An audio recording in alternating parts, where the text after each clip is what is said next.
नमस्कार साथियों, स्वागत है आप सभी का इंडो जीएस क्लासेस में। दोस्तों, आप सभी को पता है कि दिल्ली पुलिस के अंतर्गत लगातार कई सारी वैकेंसीज आ रही हैं, जिसमें आपने अभी देखा होगा कि Delhi police head constable ministerial की वैकेंसी आई है, जिसमें 509 पद हैं।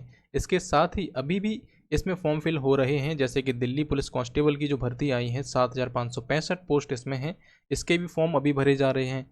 दिल्ली पुलिस हेड कांस्टेबल 552 पद जो हैं, दिल्ली पुलिस ड्राइवर 737 पद, इनके भी फॉर्म अभी फिल किए जा रहे हैं। और अभी ये रिसेंट एक भर्ती आ जाती है दिल्ली पुलिस के अंतर्गत मिनिस्ट्रियल में 509 पदों पर।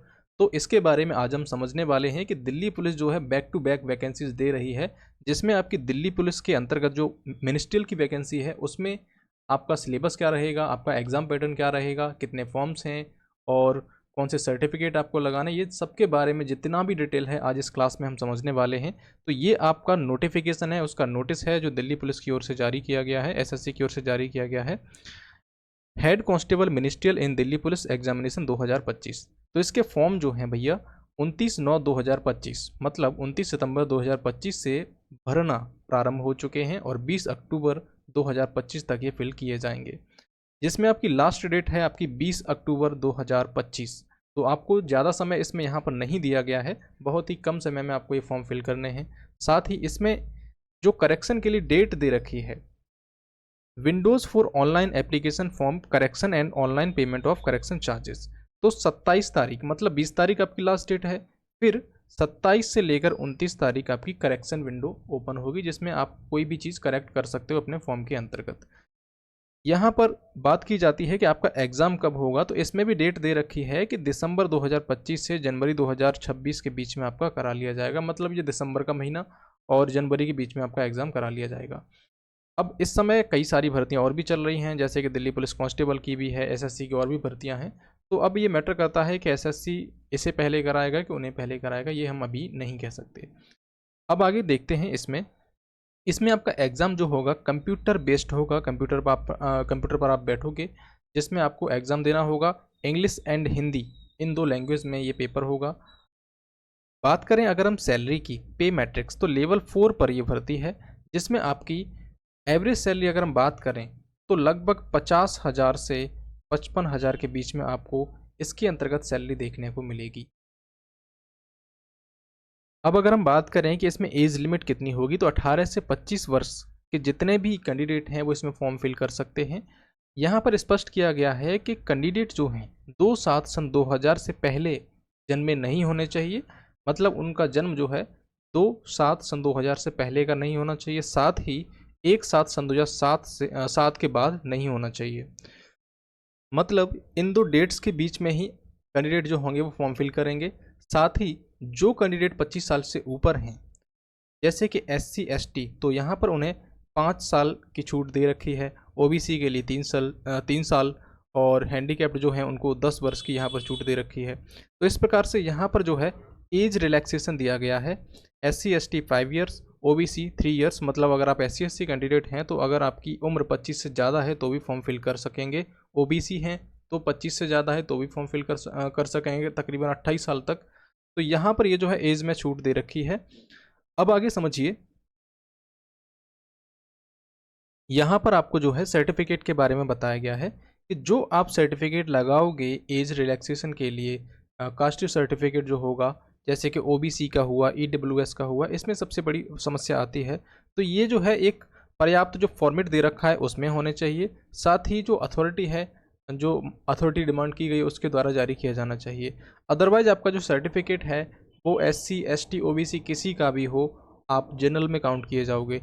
जैसे कि यहाँ पर बात की गई है OBC सर्टिफिकेट की, तो OBC सर्टिफिकेट जो है सेंट्रल ने जारी किया हो, राज्य वाला यहाँ पर मान्य नहीं होगा। अगर यहाँ पर government of NCT of Delhi, ठीक है, NCT ऑफ दिल्ली ने जारी किया है, दिल्ली गवर्नमेंट ने जारी किया है, तो वहाँ पर चल जाएगा। लेकिन आप किसी अदर स्टेट का यहाँ पर लगाओगे तो नहीं चलेगा, सेंट्रल वाला जो होगा आपका वही मान्य किया जाएगा। अब यहाँ देखिए कि जो डेट है OBC के लिए डेट क्या होगी, तो 20 अक्टूबर से पहले का आपका बना होना चाहिए। 20 अक्टूबर इस फॉर्म की लास्ट डेट है, तो 20 अक्टूबर से पहले आपका जो आपका OBC का सर्टिफिकेट है वो बना होना चाहिए। EWS कैटेगरी की बात करें तो 1 अप्रैल से 20 अक्टूबर के बीच में आपका ये सर्टिफिकेट बना होना चाहिए। एसेंशियल क्वालिफिकेशन के बारे में बात की गई यहाँ पर, तो 10+2 मांगा गया है। और speed in English typing, speed in Hindi typing, मतलब हिंदी या फिर इंग्लिश टाइपिंग, इन दोनों में से कोई आपको आनी चाहिए। अब थोड़ा एग्ज़ाम के बारे में समझ लीजिए। कंप्यूटर बेस्ड आपका एग्ज़ाम होगा जो कि एसएससी कंडक्ट कराएगी। 100 मार्क्स का होगा, 90 मिनट में किया जाएगा, 100 क्वेश्चन होंगे, नेगेटिव मार्किंग 0.25 की होगी।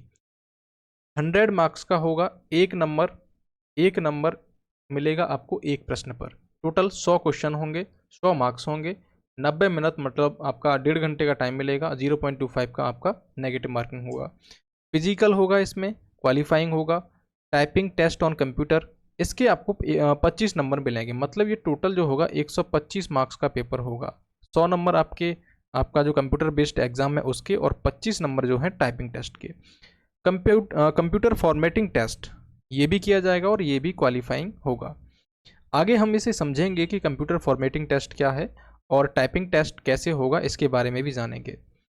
नेगेटिव मार्किंग आपकी 0.25 है, और हिंदी एंड इंग्लिश में ही आपका जो कंप्यूटर बेस्ड एग्ज़ाम है वो कंडक्ट कराया जाएगा। इसमें आपका जो सिलेबस है, जैसे कि यहाँ पर जनरल अवेयरनेस, सामान्य अध्ययन है आपका, और basic arithmetic skill, general intelligence, English language, और कंप्यूटर फंडामेंटल्स जैसे कि MS Excel, MS Word, communication, internet, इन सब के बारे में नॉलेज होनी चाहिए।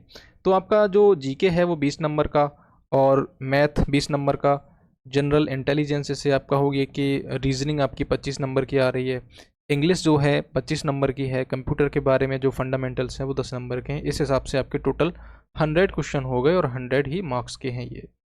यहाँ पर स्पष्ट किया गया है कि जो ऐसे कैंडिडेट हैं जिन्हें दिखता नहीं है, no scribe will be provided to person with benchmark disability candidates. अब हम देखेंगे आपके फिजिकल के बारे में। तो जब आप ये computer based exam test pass करेंगे उसके बाद आपका फिजिकल होगा, तो मेल कैंडिडेट के लिए क्या यहाँ पर शर्त हैं वो देखिए ज़रा। इनकी एज जो है, अगर कोई मेल कैंडिडेट है अप टू 30 ईयर्स, 30 वर्ष तक के मेल कैंडिडेट जो होंगे 7 मिनट में 1600 मीटर की रेस लगाएंगे।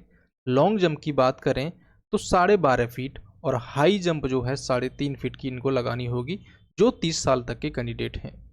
30 साल से 40 साल के बीच के जो कैंडिडेट होंगे उनको 8 मिनट के अंतर्गत 1600 मीटर की रेस लगानी होगी। मतलब यहाँ से 30 वर्ष वालों से इनको 1 मिनट एक्स्ट्रा दे दिया गया है।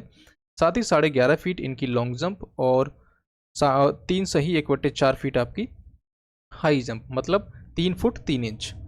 अबव 40 ईयर्स जो कैंडिडेट होंगे उनको 9 मिनट में 1600 मीटर की रेस लगानी होगी, और 10.5 फीट लॉन्ग जंप और 3 फीट हाई जंप इनको लगानी होगी।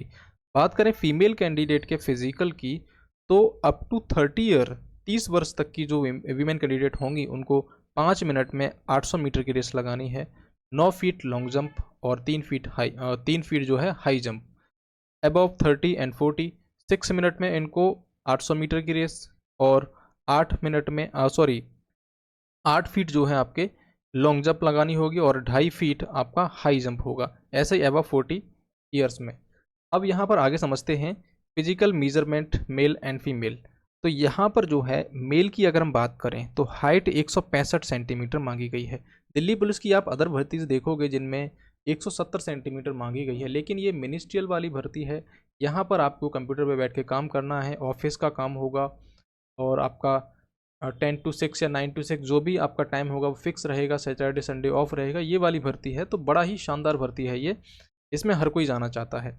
तो यहाँ पर देखिए इसमें हाइट आपकी 165 सेंटीमीटर से ही काम चल जाएगा। कम हाइट वाले व्यक्ति भी इसको फॉर्म को फिल कर सकते हैं। साथ ही यहाँ पर छूट भी दी गई है 5 सेंटीमीटर की। किन्हें? जो कैंडिडेट जो पहाड़ी क्षेत्र हैं उनसे आते हैं, गढ़वालीज, कुमायूनी, गोरखास, डोगराज, इन सबको 5 सेंटीमीटर की छूट दी गई है। ST कैंडिडेट हैं उनको भी 5 सेंटीमीटर की छूट मिलेगी, मतलब 160 सेंटीमीटर अगर उनकी हाइट है तो भी वो फॉर्म फिल कर सकते हैं।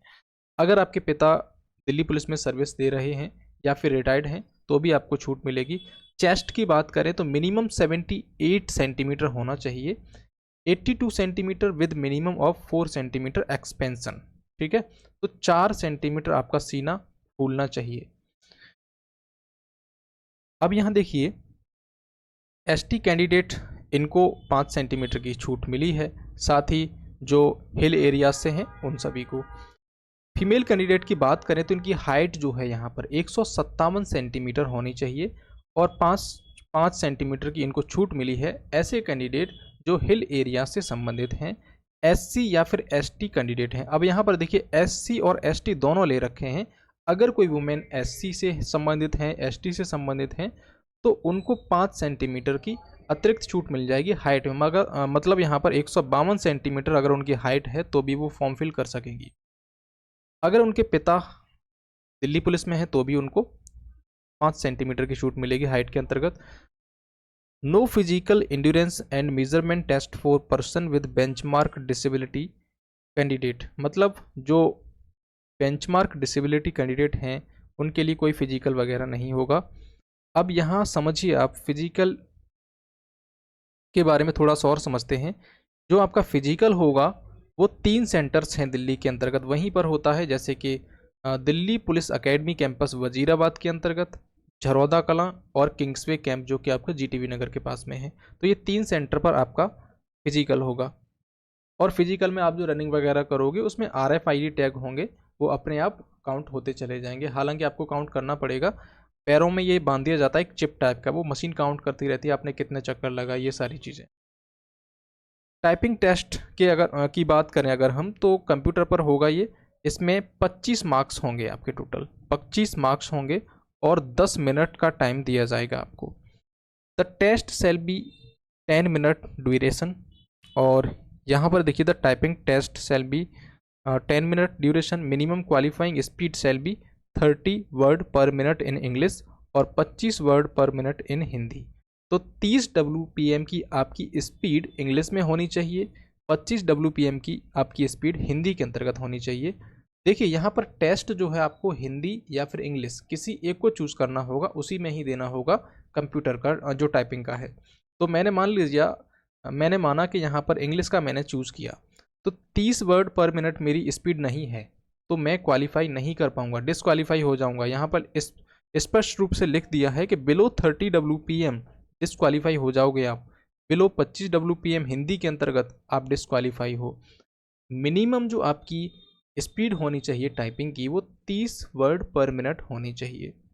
टोटल नंबर कितने होंगे? 25 मार्क्स। अब यहाँ पर यह भी बताया गया है कि जिनकी स्पीड 31 से 35 वर्ड पर मिनट होगी उन्हें 12 मार्क्स, साथ ही 36 से 40 वालों को 15 मार्क्स, ये मैं इंग्लिश की बात कर रहा हूँ।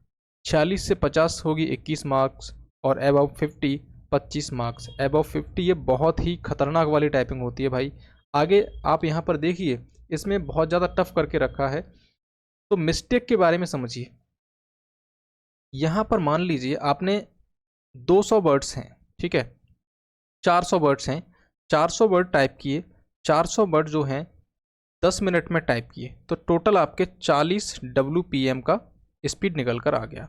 अब मान लीजिए आपने इसमें क्या किया कि 10 जो वर्ड्स हैं वो गलत लिख दिए, 10 वर्ड्स क्या कर दिए, गलत लिख दिए, तो ये जो वर्ड्स हैं आपके ये यहाँ से घटाए जाएंगे। आपकी जो WPM स्पीड निकली है ना 40, इसमें से 10 माइनस कर दिया जाएगा।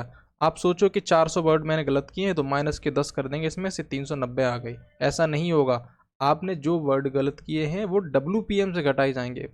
तो आपको यहाँ पर ध्यान रखना है कि एक भी गलती नहीं करनी है, आपको अच्छे से टाइप करना है। आप ऐसा नहीं कि मैंने 400 के 400 वर्ड जो हैं टाइप कर दिए और उसमें गलती कर दी मैंने 30, ठीक है, 30 गलती कर दी, तो आपकी स्पीड कितनी क्या निकलेगी? 400 वर्ड मान लीजिए 10 मिनट में आपने कर दिए 40 और इसमें आपने 30 गलत कर दी, तो आपकी स्पीड निकल के आ गई 10, आप डिस्क्वालीफाई हो जाओगे यहाँ पर। तो इसका बहुत ज़्यादा ध्यान रखना है। अगला आता है कंप्यूटर फॉर्मेटिंग टेस्ट, जो कि क्वालिफाइंग है। इसका आपको कोई भी मार्क्स नहीं मिलेगा, जिसमें आपको MS वर्ड, MS पावरपॉइंट और MS एक्सेल, इसके बारे में कुछ बेसिक बातें हैं। इनका टेस्ट आपका होगा, नोटिफिकेशन में आप इनको पढ़ सकते हो। मोड ऑफ सिलेक्शन, तो देखिए सबसे पहले आपका कंप्यूटर बेस्ड एग्जाम होगा CBE, फिर आपका फिजिकल टेस्ट होगा, फिर आपका टाइपिंग टेस्ट होगा कंप्यूटर पर, और फिर कंप्यूटर फॉर्मेटिंग टेस्ट जिसमें आपका एक्सेल पर, पावर पॉइंट पर, इन पर टेस्ट होगा, फिर आपका मेडिकल एग्जामिनेशन और फाइनल आप सिलेक्ट हो जाओगे। तो ये आपका मोड ऑफ सिलेक्शन था। अब यहाँ पर ज़रूरी बात ये है कि इस फॉर्म में कुछ गड़बड़ियाँ नहीं करें हम, जैसे कि सिग्नेचर को लेकर और फ़ोटो को लेकर कई सारी गड़बड़ियाँ हम कर देते हैं, तो उन्हें ध्यान में हमें यहाँ पर रखना है। देखिए सिग्नेचर जो है आपको इस तरीके से करने हैं, तभी आपके मान्य किए जाएंगे। आप ऐसे सिग्नेचर मत करना, ऐसे सिग्नेचर मत करना, ऐसे भी मत करना, ऐसे भी मत करना, ठीक है। इसको ध्यान दीजिए आप ज़रा, इस तरीके से आपको सिग्नेचर करने हैं अपने। और फ़ोटो की अगर हम बात करें तो फ़ोटो जो है आपका, फ़ोटो विदाउट प्लेन बैकग्राउंड ये रिजेक्ट हो जाएगा, प्लेन बैकग्राउंड होना चाहिए। कोई आप कैप वगैरह पहने हो सिर पर, वो रिजेक्ट हो जाएगा। और विदाउट शर्ट के आप अपना फ़ोटो लेते हो तो वो रिजेक्ट हो जाएगा। Photo not sufficiently bright, photo is blur, अगर फ़ोटो ब्लर है तो आपका रिजेक्ट हो जाएगा। तो फ़ोटो किस प्रकार से लेना है ये देखिए, गुड फॉर अप्रूवल, इस तरीके के फ़ोटो अप्रूव किए जाएंगे। आप इस तरीके से तिरछी निगाहों से देखोगे, आपका ये जो फ़ोटो है जिसमें कुछ दिख ही नहीं रहा, ये भी रिजेक्ट हो जाएगा। इस तरीके से नहीं लेना है। और यहाँ पर आपने ग्लासेस पहन रखे हैं तो ये भी रिजेक्ट होगा। और ये बैकग्राउंड आप देख रहे हो ना, तिरंगा दिख रहा है, कहीं कुछ सामान दिख रहा है, तो ये रिजेक्ट हो जाएगा। आपका जो फोटोग्राफ्स होना चाहिए वो प्लेन बैकग्राउंड में होना चाहिए, सिंपल होना चाहिए, आपका जो चेहरा है वो क्लियर विजिबल होना चाहिए। तो ये फोटोग्राफ्स के लिए यहाँ पर कहा गया है। तो ये कुछ बेसिक बातें थी, हमें फॉर्म में ध्यान में रखनी है। अगर आपको कोई भी इस फॉर्म से संबंधित डाउट है, या फिर सिलेबस के रिगार्डिंग डाउट है, भर्ती प्रक्रिया के रिगार्डिंग डाउट है, तो आप मुझे इस वीडियो के कमेंट में पूछ सकते हैं। वीडियो को लाइक, शेयर, सब्सक्राइब करना नहीं भूलना। धन्यवाद।